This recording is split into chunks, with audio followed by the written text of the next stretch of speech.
Sometimes Vietnam comes back to me in a dream as a simple sound. I am a small boy of 8 or 9. I lay awake listening to the murmurs of my own heart. Ba-boom, ba-boom, ba-boom. And suddenly, the sounds are those of exploding B-52 bombs which echoed from a distant battlefield.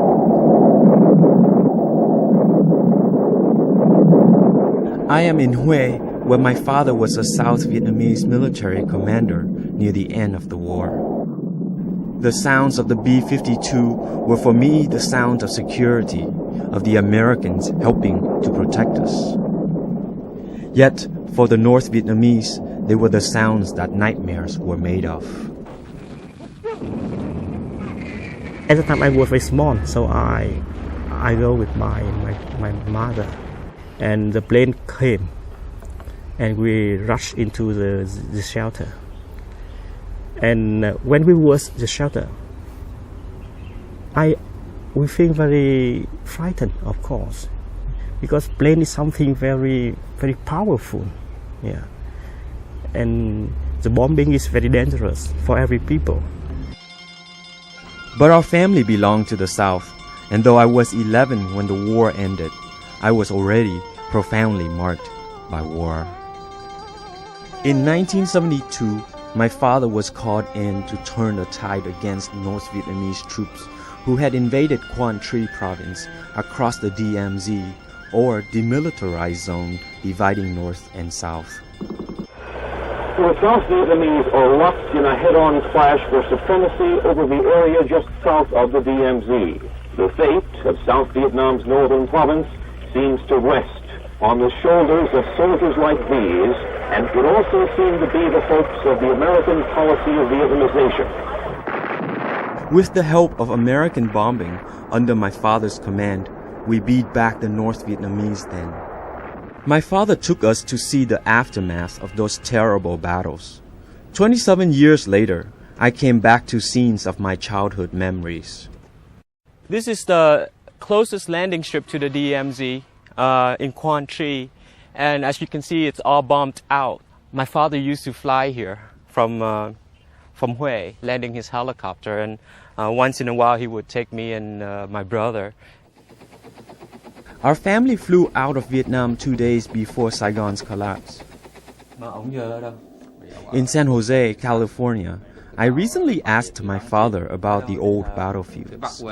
Why did you take me and my older brother and sister out there? Because I want you to face the suffering of the people, and also I want you to recognize the sacrifice of the young Vietnamese soldiers who died for the cause of freedom and democracy.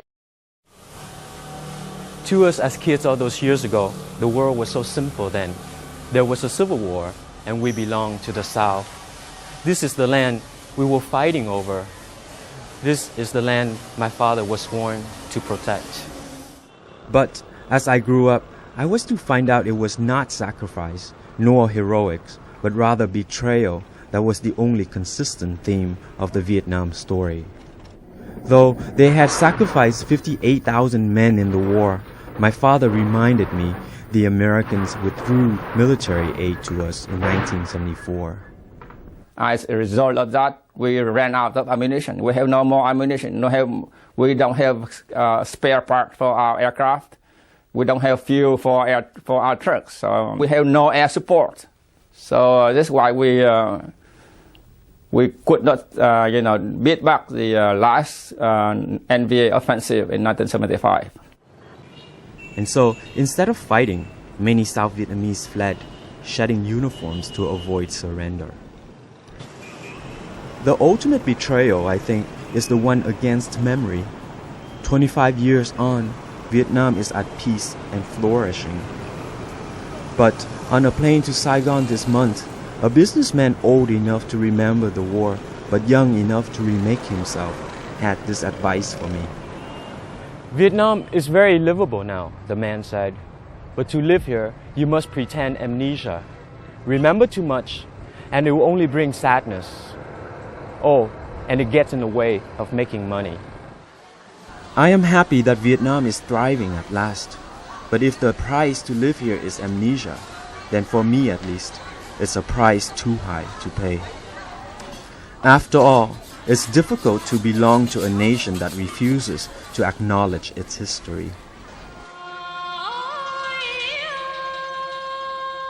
The cemeteries of northern soldiers are pristine and well kept. But outside Saigon, there is a graveyard of forgotten soldiers, 60,000 or so. This burial place of the defeated army received no honors, no respect. I also want someone to remember that here in Hue, the communists killed thousands of unarmed Vietnamese during the Tet Offensive of 1968. As I journey from Hue to Quang Tri once more, it occurs to me that there will always be two Vietnams. The one here, roaring with life as it yearns to integrate into the global economy. And the other, my Vietnam, one that exists nowhere but in memories. Here then, to memory, day turned into night and my trip from Hue to Quang Tri as a child in my father's helicopter after the battles of 1972. The cool, fresh air, the chopping sounds of the helicopter, and a beautiful moon rising in a darkening sky. Looking down, I saw the moon's reflection racing with us from Lotus Pond to flooded rice field. The rice had ripened, and its fragrance reached my nostrils, along with the smell of the dead killed in battle. It was then I knew no one was left to harvest the rice that season.